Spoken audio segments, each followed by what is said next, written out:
What's up, cool people? I'm Matt Conroy. Welcome back to our Bible study. So we got Exodus 33 lined up for this time around, and seems like it's not too long. Background info, just to have some context for this. So, Israelites escaped slavery in Egypt. Made it to Mount Sinai, where God gave Moses a bunch of commandments that really were supposed to be for all of Israel, but God was telling Moses to tell the people all this stuff, and it took a long time. Supposedly, I don't know. If I'm remembering correctly, it was like 40 days or something like that. But maybe I'm wrong there. I don't know. But it was definitely long enough for the Israelites to basically get tired of waiting, kind of wonder what happened to Moses, and demand that Aaron make, a actual, handmade idol image for them to worship. So he made a calf-shaped thing out of all the gold that they had from the jewelry that they took from the Egyptians. And Moses comes down the mountain, sees this, breaks the stone tablets throws the stone tablets on the ground that God had just given him with, those commandments and whatnot. And then he, of course, gets rid of the golden calf and commands the Levites who side with him and with God, commands the Levites to take a pass through the camp and kill whoever they find. So, yeah, that was what had kind of just happened in the previous chapter or so. So anyway, I maybe took a little longer with the context than necessary, but now you know everything that's going on, and we can hop into this chapter with the full understanding of what's happened previously. So, Exodus 33, here we go. The Lord said to Moses, "Get going, you and the people you brought up from the land of Egypt. Go up to the land I swore to give to Abraham, Isaac, and Jacob. I told them, I will give this land to your descendants. And I will send an angel before you to drive out the Canaanites, Amorites, Hittites, Perizzites, Hivites, and Jebusites. Go up to this land that flows with milk and honey. But I will not travel among you, for you are a stubborn and rebellious people. If I did, I would surely destroy you along the way." Not quite sure what that's supposed to mean. The fact that God's telling them to go up to the promised land now is like, all right, fine, we're done here on Sinai. We can actually get going with, this is the part that the people were actually kind of waiting for Moses to come back down from the mountain, and then they could go to the promised land.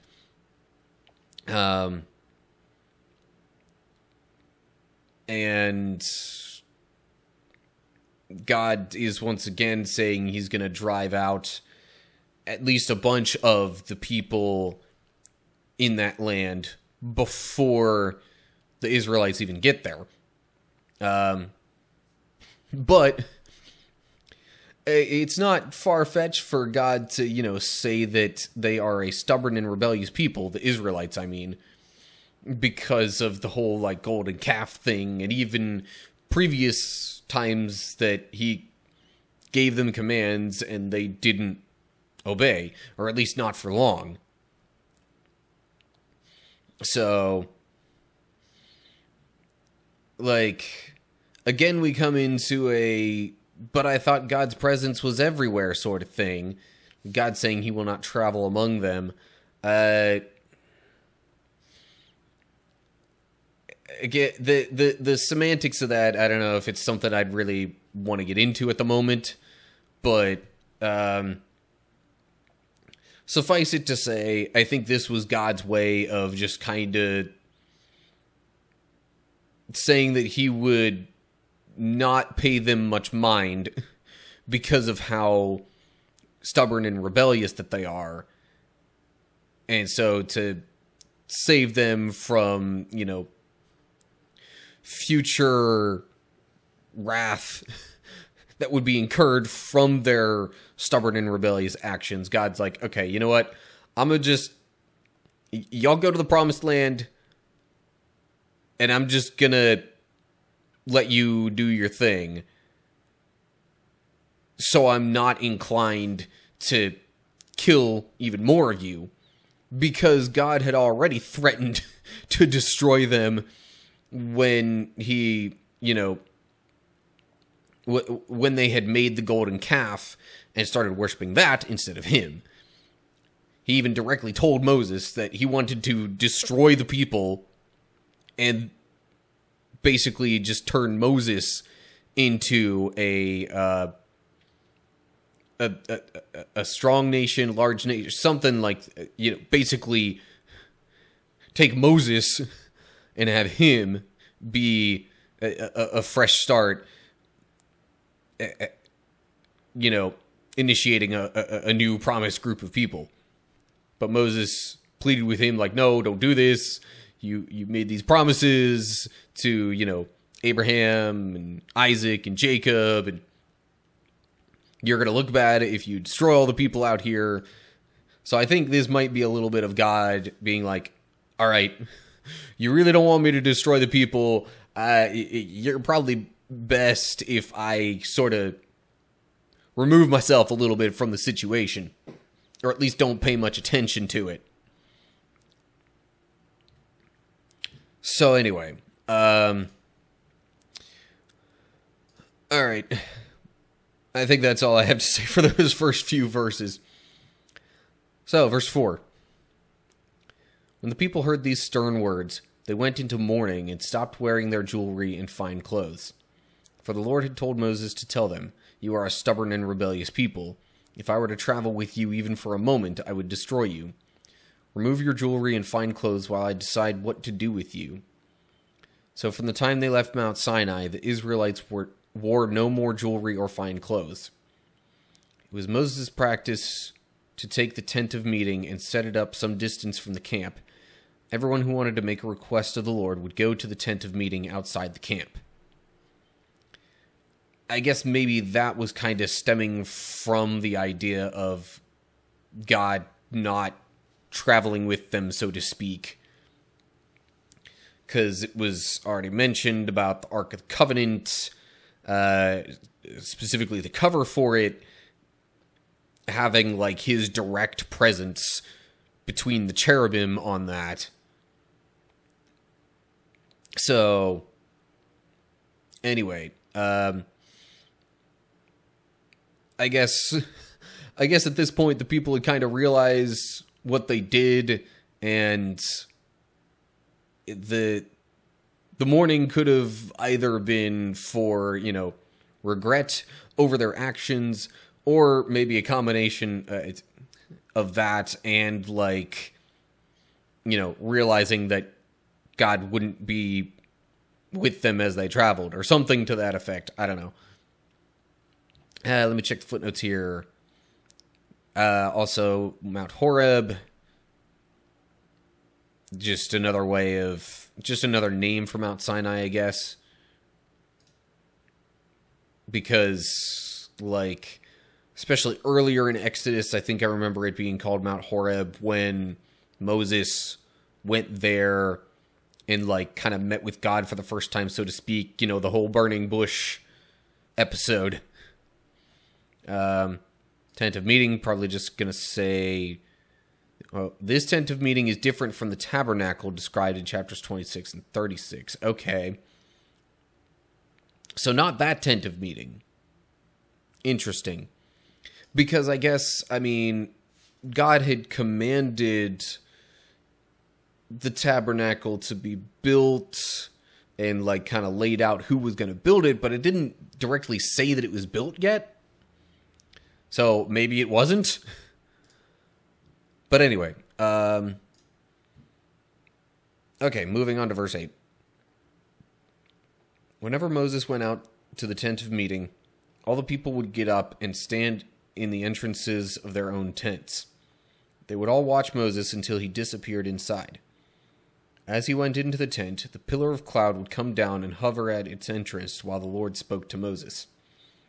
When the people saw the cloud standing at the entrance of the tent, they would stand and bow down in front of their own tents. Inside the tent of meeting, the Lord would speak to Moses face to face, as one speaks to a friend. Afterward, Moses would return to the camp, but the young man who assisted him, Joshua son of Nun, would remain behind in the tent of meeting. Okay. I mean, I don't know if there's any special significance to Joshua staying in the tent of meeting, because again, it's not like this was the tabernacle, as specified by the footnote. But, okay, so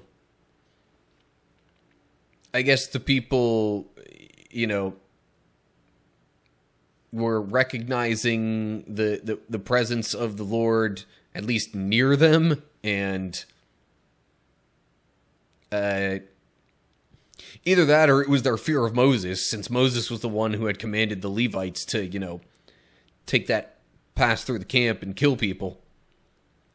And again, that was, you know, sort of out of anger and an act of sort of retribution or punishment for the people turning away from God and, you know, making and worshiping the golden calf. But anyway, I guess I'll just move along here. Don't really have too many other thoughts to add to that. Oh, actually, though, one more real quick. The pillar of cloud, I guess, same kind of gist to, you know, when God was leading them out of Egypt and using that pillar of cloud by day, fire by night to sort of guide the people. But anyway, again, that was just sort of another marker of God's presence and power, you know, among or at least near the people. Even though God said he wouldn't be with them as they traveled. Whatever. There might be some little details that I'm not getting 100% right, but, you know, general gist, the pillar might not have really been, you know, God himself in his own presence, but similar to, you know, like an angel or whatever, you know, it was kind of like a sign from God, a representation maybe of his power and presence. But anyway, okay, moving on. Verse 12. One day Moses said to the Lord, "You have been telling me, take these people up to the promised land, but you haven't told me whom you will send with me. You have told me, I know you by name, and I look favorably on you. If it is true that you look favorably on me, let me know your ways so I may understand you more fully and continue to enjoy your favor. And remember that this nation is your very own people." And the Lord replied, "I will personally go with you, Moses, and I will give you rest. Everything will be fine for you." Okay, so, you know, Moses realizing that, yeah, God told Moses to take the people to the promised land, but recognizing God's previous frustrations and threats even, he might be kind of wondering, you know, if the rest of the Israelites, or even who out of the rest of the Israelites are actually going to go into the promised land with him.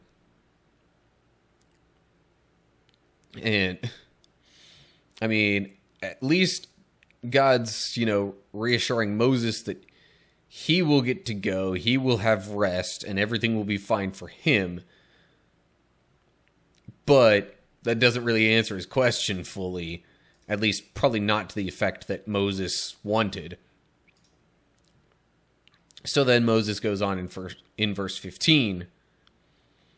Then Moses said, "If you don't personally go with us, don't make us leave this place. How will anyone know that you look favorably on me and your people, if you don't go with us? For your presence among us sets your people and me apart from all the other people on the earth." And the Lord replied to Moses, "I will indeed do what you have asked, for I look favorably on you, and I know you by name." So, again, earlier on in the chapter, we had God kind of almost pushing responsibility onto Moses and off of himself by saying, by calling the Israelites the people you brought up from the land of Egypt, saying that to Moses. And then again, we have Moses kind of turning it around later in the chapter and saying that, these are your people too. Like, right here, on me and your people. And saying that his presence among them is what sets them apart. The sayings and actions of the Lord in some moments seem far more human in this chapter, or even in this section of the Bible in general, than we are commonly led to believe. So, anyway, that's not to, downplay any of God's powers or aspects or, character or anything like that. Just like kind of saying either some creative liberties were taken here in the writing, or God maybe isn't quite so, like, big holier than thou type of being that we like to think of. And again, that maybe wasn't the best wording, but if this is truly and honestly how God thinks and acts, it just seems far more human than, all-knowing, all-powerful deity kind of behavior. But anyway, I digress. So God agrees to go with the people, basically. So then we get to verse 18. Moses responded, "Then show me your glorious presence." The Lord replied, "I will make all my goodness pass before you, and I will call out my name, Yahweh, before you. For I will show mercy to anyone I choose, and I will show compassion to anyone I choose. But you may not look directly at my face, for no one may see me and live." The Lord continued, "Look, stand near me on this rock. As my glorious presence passes by, I will hide you in the crevice of the rock and cover you with my hand until I have passed by. Then I will remove my hand and let you see me from behind, but my face will not be seen." So, I guess Moses is sort of asking for a sign from God that his presence would indeed be among the people as requested, and wants to maybe kind of know what God's God's presence looks like in that context. So this, I presume, is still around Mount Sinai. You know, what with all the rock and stuff, and it doesn't even directly say that they've left Mount Sinai yet, although I guess never mind, it did say from the time they left Mount Sinai. I don't know. Anyway, but so God basically places Moses in, you know, some crevice thing in the rocks, and basically is gonna do hand cover, pass by, and then once he's kind of passed, hand will go away and Moses can see the back of God. But anyway, so yeah, I guess that kind of wraps it up for chapter 33. Okay, so that's going to do it for Exodus 33.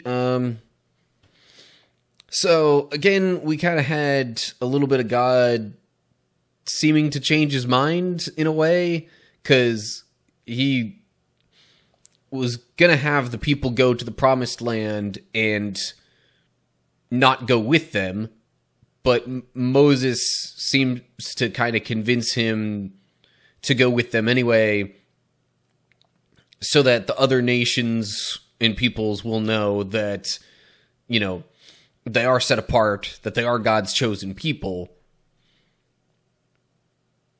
So, anyway,